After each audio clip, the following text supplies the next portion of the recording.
Hello, this is Michael Paul with the New Orleans Scottish Rite College.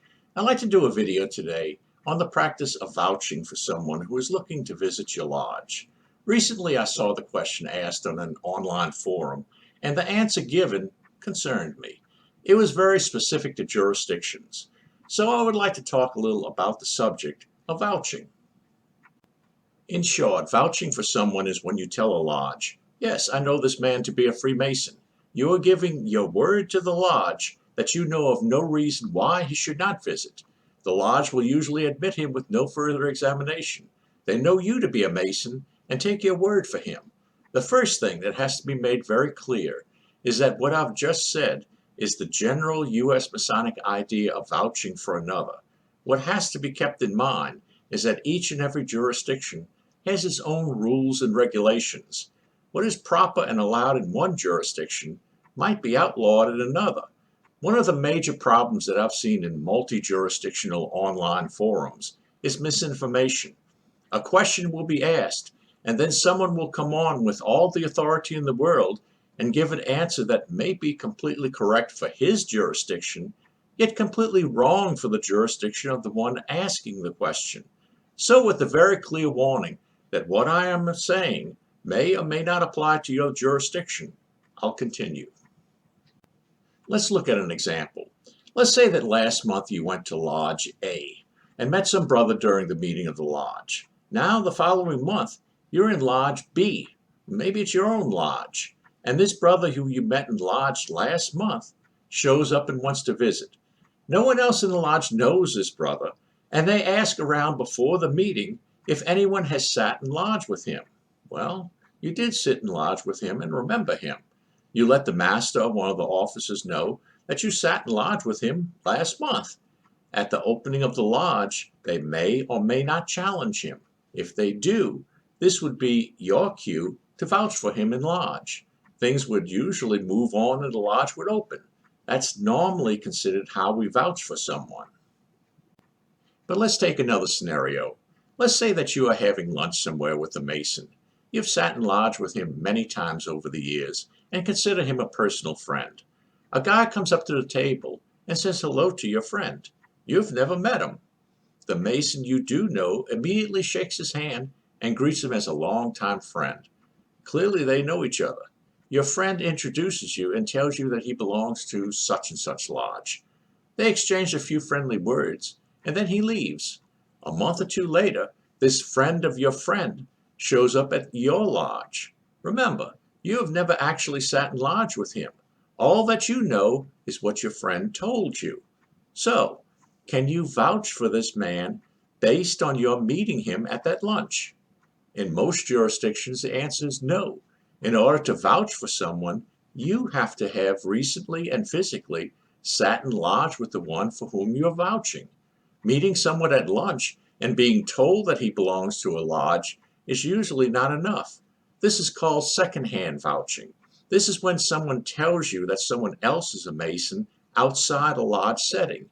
You then vouch for the individual in lodge. Again, some jurisdictions may allow secondhand vouching, as in this situation. The difference between the two is the formal setting of a lodge. In order to be able to vouch for someone, you have to have examined him, seeing his current dues card, or sat in lodge with him during that year.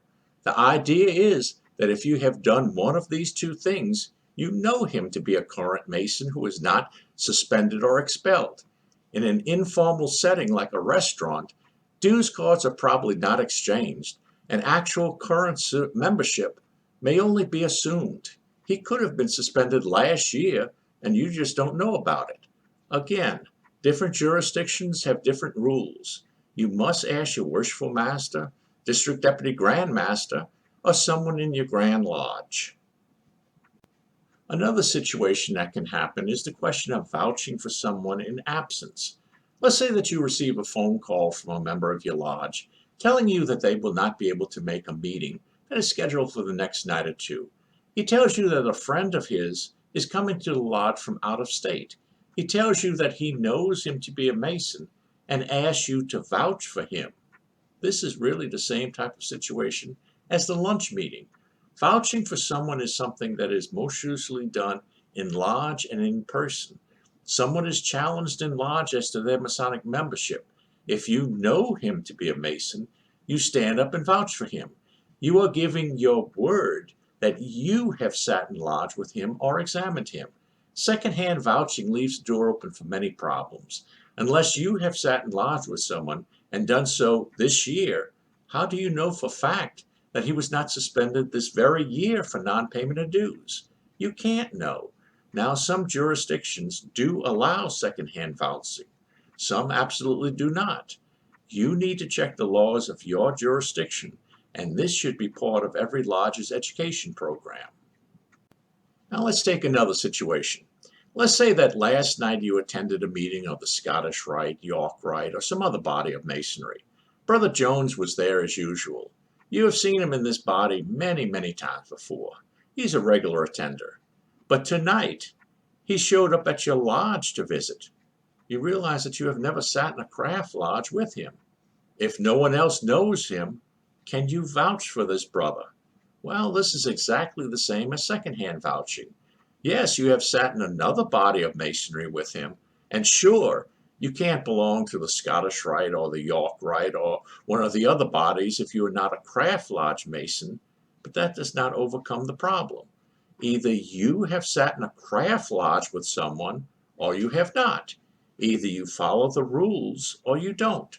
Again, some jurisdictions do allow secondhand vouching, but some do not. You need to know the laws, as this situation could create serious problems. It may feel very awkward to tell someone that you always see in other Masonic bodies that you can't vouch for them in a craft lodge.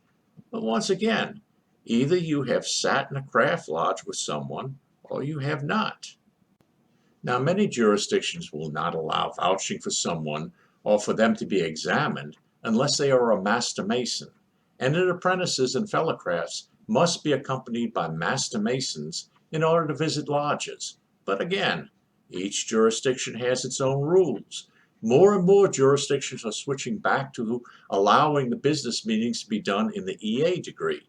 With education in mind, it has been realized by a number of jurisdictions that there is value to EAs and fellow crafts seeing how business is done in lodges. It cannot be said enough. Knowing the rules and regulations of your jurisdiction is indispensable. For officers not to know is inexcusable. The lodge should be a special place for all Masons. No, the end of the world will not take place if someone who should not visit a lodge does so. But if rules and regulations mean something to you, then you should follow them. If you don't know the rules and regulations, then how can you know what is right or what is wrong? Not knowing the basics of Masonry is how lodges and jurisdictions fall apart. This is one of the reasons why Masonic education is so very important. Thank you for watching. If you like the videos, please hit the like button and subscribe to us. See you next time.